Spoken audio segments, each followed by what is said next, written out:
எபிரேயருக்கு நிறுவம் 8வது அதிகாரம். மேற்சொல்லியவைகளின் முக்கியமான பொருள் என்னவெனில், பரலோகத்திலுள்ள மகத்துவ ஆசனத்தின் வலது பாரிசத்திலே உட்கார்ந்திருக்கிறதுமாய் பரிசுத்த ஸ்தலத்திலும் மனுஷரால் அல்ல கர்த்தரால் ஸ்தாபிக்கப்பட்ட மெய்யான கூடாரத்திலும் ஆசாரிய ஊழியம் செய்கிறவருமாயிருக்கிற பிரதான ஆசாரியர் நமக்கு உண்டு. ஒவ்வொரு பிரதான ஆசாரியனும் காணிக்களையும் பலிகளையும் செலுத்தும்படி நியமிக்கப்படுகிறான். ஆதலால் செலுத்தும்படிக்கு ஏதோ ஒன்று இவருக்கும் அவசியம் வேண்டியதாயிருக்கிறது. பூமியிலே அவர் இருப்பாரானால் ஆசாரியராக இருக்க மாட்டார். ஏனெனில் நியாயப்பிரமாணத்தின்படி காணிக்களை செலுத்துகிற ஆசாரியர்கள் இருக்கிறார்களே. இவர்கள் செய்யும் ஆராதனை பரலோகத்தில் உள்ளவர்களின் சாயலுக்கும் நிழலுக்கும் ஒத்திருக்கிறது. அப்படியே மோசே கூடாரத்தை உண்டு பண்ணிய போகையில் மலையிலே உனக்கு காண்பிக்கப்பட்ட மாதிரியின்படியே நீ எல்லாவற்றையும் செய்ய எச்சரிக்கையாயிரு என்று தேவன் அவனுக்கு கட்டளையிட்டார். இவரோ விசேஷித்த வாக்குத்தத்தங்களின் பேரில் ஸ்தாபிக்கப்பட்ட விசேஷித்த உடன்படிக்கைக்கு எப்படி மத்தியஸ்தரா இருக்கிறாரோ அப்படியே முக்கியமான ஆசாரிய ஊழியத்தையும் பெற்றிருக்கிறார். அந்த முதலாம் உடன்படிக்கை பிழையெல்லாம் இருந்ததானால் இரண்டாம் உடன்படிக்கைக்கு இடம் தேட வேண்டுவதில்லையே. அவளை குற்றப்படுத்தி அவர்களை நோக்கி, இதோ கர்த்தர் சொல்லுகிறது என்னவெனில், இஸ்ரவேல் குடும்பத்தோடும் யூதா குடும்பத்தோடும் நான் புது உடன்படிக்கை ஏற்படுத்தும் காலம் வருகிறது. அவருடைய பிதாக்களை எகிப்து தேசத்திலிருந்து கொண்டு வரும்படிக்கு நான் அவர்களுடைய கையை பிடித்த நாளிலே அவர்களோடு பண்ணின உடன்படிக்கையை போல இது இருப்பதில்லை. அந்த உடன்படிக்கையிலே அவர்கள் நிலை நிற்கவில்லையே, நானும் அவர்களை புறக்கணித்தேன் என்று கர்த்தர் சொல்லுகிறார். அந்த நாட்களுக்கு பின்பு நான் இஸ்ரவேல் குடும்பத்தாரோட பண்ணும் உடன்படிக்கையாவது என்னுடைய பிரமாணங்களை அவருடைய மனதிலே வைத்து அவருடைய இருதயங்களில் இழவைகளை எழுதுவேன். நான் அவர்கள் தேவனாயிருப்பேன், அவர்களின் ஜனமாய் இருப்பார்கள். அப்பொழுது சிறியவன் முதற்கொண்டு பெரியவன் வரைக்கும் எல்லாரும் என்னை அறிவார்கள். ஆகையால் கர்த்தரை அறிந்து கொள் என்று ஒருவன் தன் அயலானுக்கும் ஒருவன் தன் சகோதரனுக்கும் போதிக்க வேண்டுவதில்லை. ஏனெனில் நான் அவர்கள் அநியாயங்களை கிருபையாய் மன்னித்து அவர்கள் பாவங்களையும் அக்கிரமங்களையும் இனி நினையாமல் இருப்பேன் என்று கர்த்தர் சொல்லுகிறார். புது உடன்படிக்கை என்று அவர் சொல்லுகிறதுனாலே முந்தினதை பழமையாக்கினார். பழமையானதும் நாள்பட்டதுமாயிருக்கிறது உருவழிந்து போக காலம் சமீபித்திருக்கிறது. எபிரேயருக்கு நிறுவம் 9வது அதிகாரம். அன்றியும் முதலாம் உடன்படிக்கையானது ஆராதனைக்கேற்ற முறைமைகளும் பூமிக்குரிய பரிசுத்த ஸ்தலமும் உடையதா இருந்தது. எப்படி எனில் ஒரு கூடாரம் உண்டாக்கப்பட்டிருந்தது. அதன் முந்தின பாகத்தில் குத்து விளக்கும் மேஜையும் தேவ சமூக தப்பங்களும் இருந்தன. அது பரிசுத்த ஸ்தலம் எனப்படும். இரண்டாம் திரைக்குள்ளே மகா பரிசுத்த ஸ்தலம் எண்ணப்பட்ட கூடாரம் இருந்தது. அதிலே பொன்னார் செய்த தூப கலசமும் முழுவதும் பொற்தகடு பொறிக்கப்பட்ட உடன்படிக்கை பெட்டியும் இருந்தன. அந்த பெட்டியிலே மன்னா வைக்கப்பட்ட பொற்பாத்திரமும் ஆரோனுடைய தளிர்த்த கோலும் உடன்படிக்கையின் கற்பலைகளும் இருந்தன. அதற்கு மேலே மகிமையுள்ள கேருபீன்கள் வைக்கப்பட்டு கிருபாசனத்தை நிழலிட்டிருந்தன. இவைகளை குறித்து விவரமாய் பேசப்பொழுது சமயமில்லை. இவைகள் இவ்விதமாய் ஆயத்தமாக்கப்பட்டிருக்க ஆசாரியர்கள் ஆராதனை முறைமைகளை நிறைவேற்றும்படிக்கு முதலாம் கூடாரத்திலே நித்தமும் பிரவேசிப்பார்கள். இரண்டாம் கூடாரத்திலே பிரதான ஆசாரியன் மாத்திரம் வருஷந்தோறும் ஒரு தரம் இரத்தத்தோட பிரவேசித்து அந்த இரத்தத்தை தனக்காகவும் ஜனங்களுடைய தப்பிதங்களுக்காகவும் செலுத்துவான். அதனாலே முதல் கூடாரம் நிற்குமளவும் பரிசுத்த ஸ்தலத்திற்கு போகிற மார்க்கம் இன்னும் வெளிப்படவில்லை என்று பரிசுத்த ஆவியானவர் தெரியப்படுத்தி இருக்கிறார். அந்த கூடாரம் இக்காலத்திற்கு உதவுகிற ஒப்பனையா இருக்கிறது. அதற்கேற்றபடியே செலுத்தப்பட்டு வருகிற காணிக்கைகளும் பலிகளும் ஆராதனை செய்கிறவருடைய மனசாட்சியை பூர்ணப்படுத்தக்கூடாதவைகளாம். இவைகள் சீர்திருத்தல் உண்டாகும் காலம் வரைக்கும் நடந்தேறும்படி கட்டளையிடப்பட்ட போஜன பானங்களும் பலவித ஸ்தானங்களும் சரீரத்துக்கேற்ற சடங்குகளே அல்லாமல் வேறல்ல. கிறிஸ்துவானவர் வரப்போகிற நன்மைகளுக்குரிய பிரதான ஆசாரியராய் வெளிப்பட்டு கையினால் செய்யப்பட்டதாகிய இந்த சிருஷ்டி சம்பந்தமான கூடாரத்தின் வழியாக அல்ல, பெரிதும் உத்தமமான கூடாரத்தின் வழியாகவும் வெள்ளாட்டுக்கடா, இளங்காளை இவைகளுடைய இரத்தத்தினாலே அல்ல, தம்முடைய சொந்த இரத்தத்தினாலும் ஒரே தினம் மகா பரிசுத்த ஸ்தலத்திலே பிரவேசித்து நித்திய மீட்பை உண்டு பண்ணினார். அது எப்படி எனில், காளை, வெள்ளாட்டுக்கடா இவைகளின் இரத்தமும் தீட்டுப்பட்டவர்கள் மேல் தெளிக்கப்பட்ட கடாரியின் சாம்பலும் சரீர சுத்தி உண்டாகும்படி பரிசுத்தப்படுத்துமானால், நித்திய ஆவியினாலே தம்மை தாமே பழுதற்ற பலியாக தேவனுக்கு ஒப்புக் கொடுத்த கிறிஸ்துவனுடைய இரத்தம் ஜீவனுள்ள தேவனுக்கு ஊழியம் செய்வதற்கு உங்கள் மனசாட்சியை செத்த கிரியைகளை சுத்திகரிப்பது எவ்வளவு நிச்சயம். ஆகையால் முதலாம் உடன்படிக்கையின் காலத்திலே நடந்த அக்கிரமங்களை நிவர்த்தி செய்யும் பொருட்டு அவர் மரணமடைந்து அழைக்கப்பட்டவர்கள் வாக்குத்தத்தம் பண்ணப்பட்ட நித்திய சுதந்திரத்தை அடைந்து கொள்வதற்காக புது உடன்படிக்கையின் மத்தியஸ்தரா இருக்கிறார். ஏனென்றால் எங்கே மரண சாதனம் உண்டோ அங்கே அந்த சாதனத்தை எழுதியவனுடைய மரணமும் உண்டாக வேண்டும். எப்படி எனில், மரணம் உண்டான பின்பே மரண சாதனம் உறுதிப்படும். அதை எழுதினவன் உயிரோடு இருக்கையில் அதற்கு பலனில்லையே. அந்தப்படி முதலாம் உடன்படிக்கையும் இரத்தம் இல்லாமல் பிரதிஷ்டை பண்ணப்படவில்லை.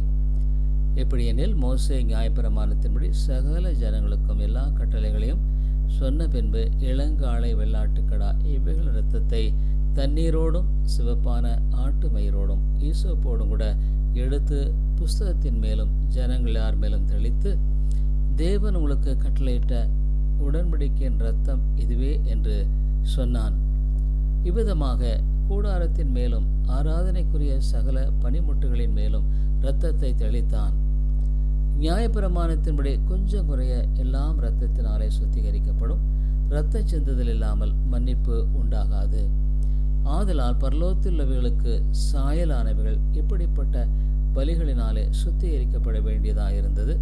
பரலோகத்தில் உள்ளவைகளை விட இவைகளிலும் விசேஷித்த பலிகளாலே சுத்திகரிக்க வேண்டியதாமே. அந்தப்படி மெய்யான பரிசுத்த ஸ்தலத்துக்கு அடையாளமான கையினால் செய்யப்பட்டதா இருக்கிற பரிசுத்த ஸ்தலத்திலே கிறிஸ்துவானவர் பிரவேசியாமல் பரலோகத்தில்தானே இப்பொழுது நமக்காக தேவனுடைய சமூகத்தில் பிரத்யட்சமாகும்படி பிரவேசித்திருக்கிறார். பிரதான ஆசாரியன் அந்நிய இரத்தத்தோட வருஷந்தோறும் பரிசுத்த ஸ்தலத்துக்குள் பிரவேசிக்கிறது போல அவர் அநேகந்தரம் தம்மை பிழையிடும்படிக்கு பிரவேசிக்கவில்லை. அப்படி இருந்ததானால் உலகம் உண்டானது முதற்கொண்டு அவர் அநேகந்தரம் பாடுபட வேண்டியதாயிருக்குமே. அப்படியல்ல, அவர் தம்மை தாமே பலியிடுகிறதுனாலே பாவங்களை நீக்கும் பொருட்டாக இந்த கடைசி காலத்தில் ஒரே தரம் வெளிப்பட்டார். அன்றியும் ஒரே தரம் மரிப்பதும் பின்பு நியாய தீர்ப்படைவதும் மனுஷருக்கு நியமிக்கப்பட்டிருக்கிறபடியே, கிறிஸ்துவும் அநேகருடைய பாவங்களை சுமந்து தீர்க்கும்படிக்கு ஒரே தரம் பலியிடப்பட்டு தமக்காக காத்து கொண்டிருப்பவர்களுக்கு ரட்சிப்பை அருளும்படி இரண்டாம் தரம் பாவமில்லாமல் தரிசனமாவார். எபிரேயர் நிருபம் 9ஆம் அதிகாரம். அன்றியும் முதலாம் உடன்படிக்கையானது ஆராதனைக்கேற்ற முறைமைகளும் பூமிக்குரிய பரிசுத்த ஸ்தலமும் உடையதா இருந்தது. எப்படி எனில், ஒரு கூடாரம் உண்டாக்கப்பட்டிருந்தது. அதன் முந்தின பாகத்தில் குத்து விளக்கும் மேஜையும் தேவ சமூக தப்பங்களும் இருந்தன. அது பரிசுத்த ஸ்தலம் எனப்படும். இரண்டாம் திரைக்குள்ளே மகா பரிசுத்த ஸ்தலம் எண்ணப்பட்ட கூடாரம் இருந்தது. அதிலே பொன்னார் செய்த தூப கலசமும் முழுவதும் பொற்தகடு பொறிக்கப்பட்ட உடன்படிக்கை பெட்டியும் இருந்தன. அந்த பெட்டியிலே மன்னா வைக்கப்பட்ட பொற்பாத்திரமும் ஆரோனுடைய தளிர்த்த கோலும் உடன்படிக்கையின் கற்பலைகளும் இருந்தன. அதற்கு மேலே மகிமையுள்ள கேருபீன்கள் வைக்கப்பட்டு கிருபாசனத்தை நிழலிட்டிருந்தன. இவைகளை குறித்து விவரமாய் பேச இப்பொழுது சமயமில்லை. இவைகள் இவ்விதமாய் ஆயத்தமாக்கப்பட்டிருக்க ஆசாரியர்கள் ஆராதனை முறைமைகளை நிறைவேற்றும்படிக்கு முதலாம் கூடாரத்திலே நித்தமும் பிரவேசிப்பார்கள். இரண்டாம் கூடாரத்திலே பிரதான ஆசாரியன் மாத்திரம் வருஷந்தோறும் ஒரு தரம் இரத்தத்தோட பிரவேசித்து அந்த இரத்தத்தை தனக்காகவும் ஜனங்களுடைய தப்பிதங்களுக்காகவும் செலுத்துவான். அதனாலே முதல் கூடாரம் நிற்குமளவும் பரிசுத்த ஸ்தலத்திற்கு போகிற மார்க்கம் இன்னும் வெளிப்படவில்லை என்று பரிசுத்த ஆவியானவர் தெரியப்படுத்தி இருக்கிறார். அந்த கூடாரம் இக்காலத்திற்கு உதவுகிற ஒப்பனையா இருக்கிறது. அதற்கேற்றபடியே செலுத்தப்பட்டு வருகிற காணிக்கைகளும் பலிகளும் ஆராதனை செய்கிறவருடைய மனசாட்சியை பூர்ணப்படுத்தக்கூடாதவைகளாம். இவைகள் சீர்திருத்தல் உண்டாகும் காலம் வரைக்கும் நடந்தேறும்படி கட்டளையிடப்பட்ட போஜன பானங்களும் பலவித ஸ்தானங்களும் சரீரத்துக்கேற்ற சடங்குகளே அல்லாமல் வேறல்ல. கிறிஸ்துவானவர் வரப்போகிற நன்மைகளுக்குரிய பிரதான ஆசாரியராய் வெளிப்பட்டு கையினால் செய்யப்பட்டதாகிய இந்த சிருஷ்டி சம்பந்தமான கூடாரத்தின் வழியாக அல்ல, பெரிதும் உத்தமமான கூடாரத்தின் வழியாகவும் வெள்ளாட்டுக்கடா இளங்காளை இவைகளுடைய இரத்தத்தினாலே அல்ல, தம்முடைய சொந்த இரத்தத்தினாலும் ஒரே தினம் மகா பரிசுத்த ஸ்தலத்திலே பிரவேசித்து நித்திய மீட்பை உண்டு பண்ணினார். அது எப்படி எனில், காளை வெள்ளாட்டுக்கடா இவைகளின் இரத்தமும் தீட்டுப்பட்டவர்கள் மேல் தெளிக்கப்பட்ட கடாரியின் சாம்பலும் சரீர சுத்தி உண்டாகும்படி பரிசுத்தப்படுத்துமானால், நித்திய ஆவியினாலே தம்மை தாமே பழுதற்ற பலியாக தேவனுக்கு ஒப்புக் கொடுத்த கிறிஸ்துவனுடைய இரத்தம் ஜீவனுள்ள தேவனுக்கு ஊழியம் செய்வதற்கு உங்கள் மனசாட்சியை செத்த கிரியைகளை சுத்திகரிப்பது எவ்வளவு நிச்சயம். ஆகையால் முதலாம் உடன்படிக்கையின் காலத்திலே நடந்த அக்கிரமங்களை நிவர்த்தி செய்யும் பொருட்டு அவர் மரணமடைந்து அழைக்கப்பட்டவர்கள் வாக்குத்தத்தம் பண்ணப்பட்ட நித்திய சுதந்திரத்தை அடைந்து கொள்வதற்காக புது உடன்படிக்கையின் மத்தியஸ்தரா இருக்கிறார். ஏனென்றால் எங்கே மரண சாதனம் உண்டோ அங்கே அந்த சாதனத்தை எழுதியவனுடைய மரணமும் உண்டாக வேண்டும். எப்படி எனில், மரணம் உண்டான பின்பே மரண சாதனம் உறுதிப்படும். அதை எழுதினவன் உயிரோடு இருக்கையில் அதற்கு பலனில்லையே. அந்தப்படி முதலாம் உடன்படிக்கையும் இரத்தம் இல்லாமல் பிரதிஷ்டை பண்ணப்படவில்லை. எப்படியெனில், மோசே நியாயப்பிரமாணத்தின்படி சகல ஜனங்களுக்கும் எல்லா கட்டளைகளையும் சொன்ன பின்பு இளங்காளை வெள்ளாட்டுக்கடா இவைகள் இரத்தத்தை தண்ணீரோடும் சிவப்பான ஆட்டு மயிரோடும் ஈசோப்போடும் கூட எடுத்து புஸ்தகத்தின் மேலும் ஜனங்கள் யார் மேலும் தெளித்து, தேவன் உங்களுக்கு கட்டளையிட்ட உடன்படிக்கையின் இரத்தம் இதுவே என்று சொன்னான். இவ்விதமாக கூடாரத்தின் மேலும் ஆராதனைக்குரிய சகல பனிமுட்டுகளின் மேலும் இரத்தத்தை தெளித்தான். நியாயப்பிரமாணத்தின்படி கொஞ்சம் குறைய எல்லாம் இரத்தத்தினாலே சுத்திகரிக்கப்படும். இரத்த சிந்துதல் இல்லாமல் மன்னிப்பு உண்டாகாது.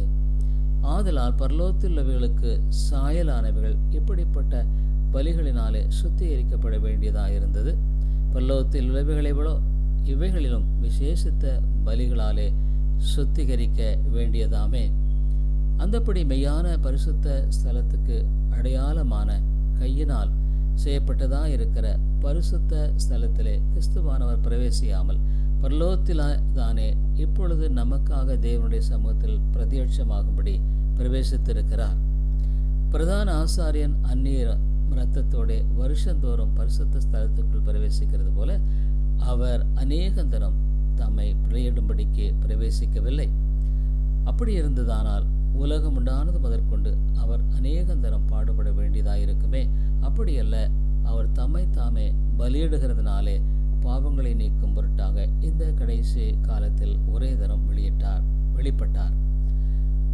அன்றியும் ஒரே தரம் மரிப்பதும் பின்பு நியாய தீர்ப்படைவதும் மனுஷருக்கு நியமிக்கப்பட்டிருக்கிறபடியே, கிறிஸ்துவும் அநேகருடைய பாவங்களை சுமந்து தீர்க்கும்படிக்கு ஒரே தரம் பலியிடப்பட்டு தமக்காக காத்து கொண்டிருப்பவர்களுக்கு ரட்சிப்பை அருளும்படி இரண்டாம் தரம் பாவமில்லாமல் தரிசனமாவார். எபிரேயருக்கு நிருபம் 10ஆம் அதிகாரம். இப்படி இருக்க நியாயப்பிரமாணமானது வரப்போகிற நன்மைகளின் பொருளாயிராமல் அவைகளின் நிழலாய் மாத்திரம் இருக்கிறபடியால் வருஷந்தோறும் இடைவிடாமல் செலுத்தப்பட்டு வருகிற ஒரே விதமான பலிகளினாலே அவைகளை செலுத்த வருகிறவர்களை ஒரு காலம் பூரணப்படுத்த மாட்டாது. பூரணப்படுத்துமானால் ஆராதனை செய்கிறவர்கள் ஒரு தரம் சுத்திகரிக்கப்பட்ட பின்பு இன்னும் பாவங்கள் உண்டென்று உணர்த்தும் மனசாட்சி அவர்களுக்கு இல்லாதிருப்பதினால் அந்த பலிகளை செலுத்துகிறது நிறுத்தப்படும் அல்லவா? அப்படி நிறுத்தப்படாதபடியால் பாவங்கள் உண்டென்று அவைகளினாலே வருஷந்தோறும் நினைவு கூறுதல் உண்டாயிருக்கிறது. அல்லாமலும் காளை வெள்ளாட்டுக்கடா இவைகளின் இரத்தம் பாவங்களை நிவர்த்தி செய்ய மாட்டாதே. ஆகையால் அவர் உலகத்தில் பிரவேசிக்கும் போது பலியையும் காணிக்கும் நீர் விரும்பவில்லை, ஒரு சரீரத்தை என காய்த்த பண்ணினீர். சர்வாங்க தகன பலிகளும் பாவ நிவாரண பலிகளும் உமக்கு பிரியமானதல்ல என்றீர். அப்பொழுது நான், தேவனே, உம்முடைய சித்தத்தின்படி செய்ய இதோ வருகிறேன். புஸ்தக சூழலில் என்னை குறித்து எழுதியிருக்கிறது என்று சொன்னேன் என்றார். நியாயப்பிரமாணத்தின்படி செலுத்தப்பட்டு வருகிற பலிகளை குறித்து மேற்சொல்லியபடி பலியையும் காணிக்கையும் சர்வாங்க தகன பலிகளையும் பாவ நிவாரண பலிகளையும் நீர் விரும்பவில்லை, அவைகள் உமக்கு பிரியமானதல்ல என்று சொன்ன பின்பு, தேவனே உம்முடைய சித்தத்தின்படி செய்ய இதோ வருகிறேன் என்று சொன்னார். இரண்டாவதை நிலைநிறுத்துவதற்கு முதலாவதை நீக்கி போடுகிறார். இயேசு கிறிஸ்துவினுடைய சரீரம் ஒரே தரம் பலியிடப்பட்டதினாலே அந்த சித்தத்தின்படி நாம் பரிசுத்தமாக்கப்பட்டிருக்கிறோம். அன்றியும் எந்த ஆசாரியனும் நாடோறும் ஆராதனை செய்கிறவனாயும் பாவங்களை ஒரு காலம் நிவர்த்தி செய்யக்கூடாத ஒரேவித பலிகளை அநேக தரம் செலுத்த வருகிறவனாயும் நிற்பான். இவரோ பாவங்களுக்காக ஒரே பலியை செலுத்தி என்றென்றைக்கும் தேவனுடைய வலது பார்சத்தில் உட்கார்ந்து இனி தம்முடைய சத்துருக்களை தமது பாதப்படியாக்கி போடும் வரைக்கும் காத்து கொண்டிருக்கிறார். ஏனெனில் பரிசுத்தமாக்கப்படுவர்களை ஒரே பலியினாலே இவர் என்றென்றைக்கும் பூர்ணப்படுத்தியிருக்கிறார்.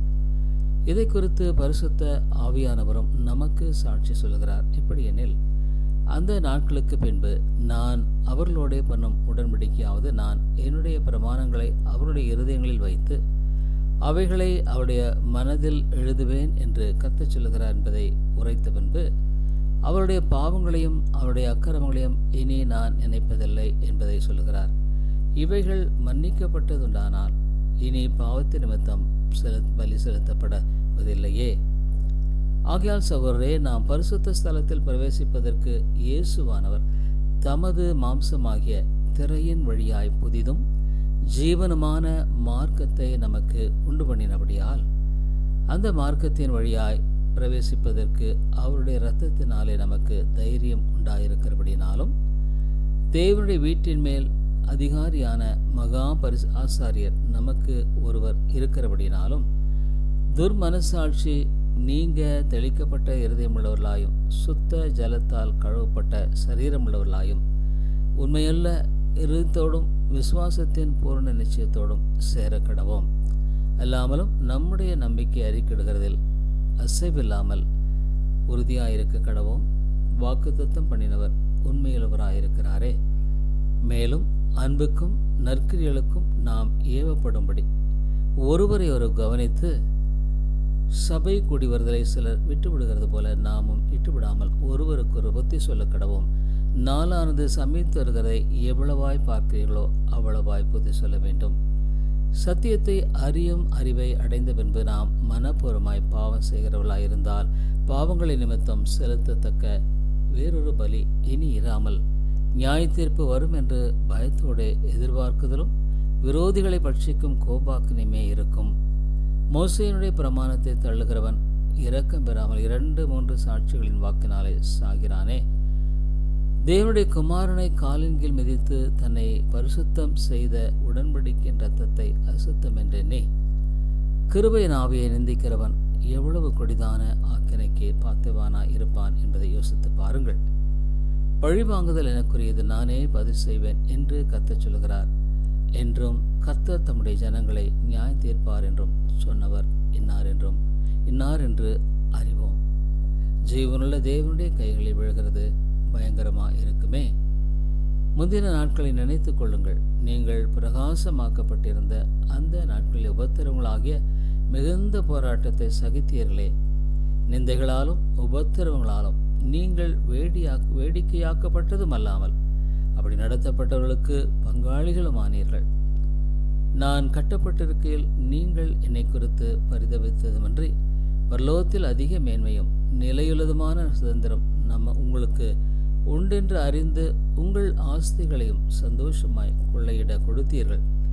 ஆகையால் மிகுந்த பலனுக்கு எதுவான உங்கள் தைரியத்தை விட்டுவிடாதீர்கள். நீங்கள் தேவனுடைய சித்தத்தின்படி செய்து வாக்குத்தத்தம் பண்ணப்பட்டதை பெறும்படிக்கு பொறுமை உங்களுக்கு வேண்டியதாயிருக்கிறது. வருகிறவர் இன்னும் கொஞ்ச காலத்தில் வருவார், தாமதம் பண்ணார். விசுவாசத்தினாலே நீதிமான் பிழைப்பான், பின்வாங்கி போவானானால் அவன் மேலே ஆத்துமா பிரியமாயிராது என்கிறார். நாமோ கெட்டுப்போக பின்வாங்கலா இராமல் ஆத்துமா ஈடேற விசுவாசிக்குள்ளா இருக்கிறோம். பக்தரின் கீதம்